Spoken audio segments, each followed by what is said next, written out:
The Center for Neurovascular Brain Immunology pioneers discoveries and therapeutics at the interface of the immune system, the brain, and the vascular system, bringing together a global community of collaboration, innovative new technologies, and translational research to accelerate therapies for neurological diseases. This is the very strong, powerful foundation of the research environment. It gave us more opportunity to engage with the other scientists in the different fields. We can expand beyond our thought process and reach the common knowledge and the innovative thinking process to find the cure for the disease. One of the major discoveries that Katerina really focused on and pioneered for the field was that fibrin induces inflammation. Fibrin-targeted immunotherapy, antibodies that are actually binding to fibrin, can block the inflammatory response. So it's reprogramming that response. And I think in that reprogramming, we see less damage after injuries, we see better repair, we see improving function when you do different tests in animal models. And now we're translating that to many human diseases and finding now, because this would be something that what we've been able to accomplish in animal models is also going to help people with Alzheimer's disease, with multiple sclerosis, with traumatic brain injury. Our work is really focused on understanding how vascular pathologies contribute to brain degeneration. And so the work that Katerina does intersects with ours because she has developed a really exciting treatment that could help neurological disorders across the spectrum of diseases impacted by leakage of brain barriers. In collaboration with Katerina and others, we are developing signatures of disease that could be detected in humans, tracked in humans, and ultimately, hopefully, be implemented in treatment trials. I'm a pediatric neuroimmunologist in clinical practice, and our laboratory is focused on researching primarily X-linked adrenoleukodystrophy, and that's a disorder that is driven by a single gene where mutations cause a loss of function. I first met Dr. Akassoglou when we were in the early stages of developing our mouse model, which was really the first robust mouse model for this inflammatory demyelinating form of adrenoleukodystrophy. And Dr. Akassoglou's lab had special expertise in using some similar models and some special expertise in developing the readouts for those models. So she was really instrumental in helping us develop our mouse model for this rare disease, cerebral demyelinating adrenoleukodystrophy.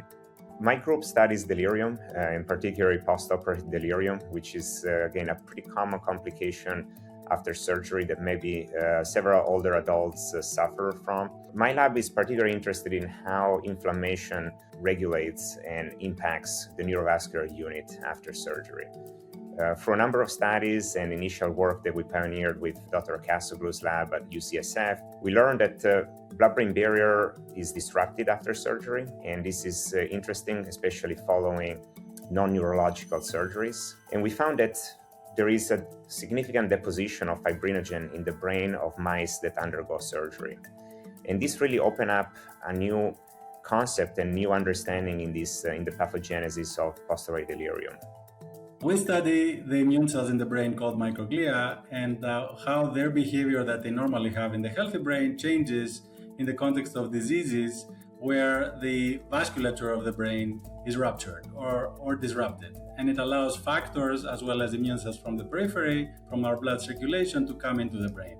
I was as a trainee in Dr. Katerina Akassoglou's lab, where I was first introduced to the pathology of multiple sclerosis, a disease where immune cells from the periphery come into the brain and do some damage, as well as factors from the blood like fibrinogen that Katerina has been studying that activates the immune cells in the brain and plays a role into where lesions in MS get formed.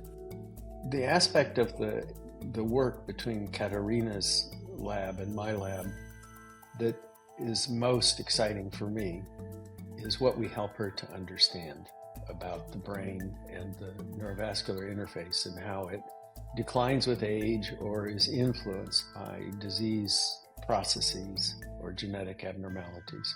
The brilliance of the ideas, the understanding and progress that Katerina's made in identifying the molecules that could be targeted for intervention clinically, and how we can then move forward to help produce cures or remedies through the application of the diversity of technologies that we put together as a team.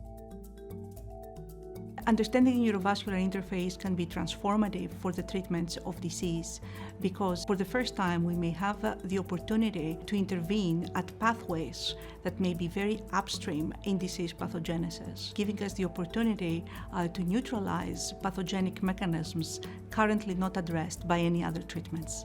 What excites me most in the next stage of the center is redefining key questions at the interface of the brain, blood, and immune interface, with the goal to develop new treatments across the lifespan to protect brain health.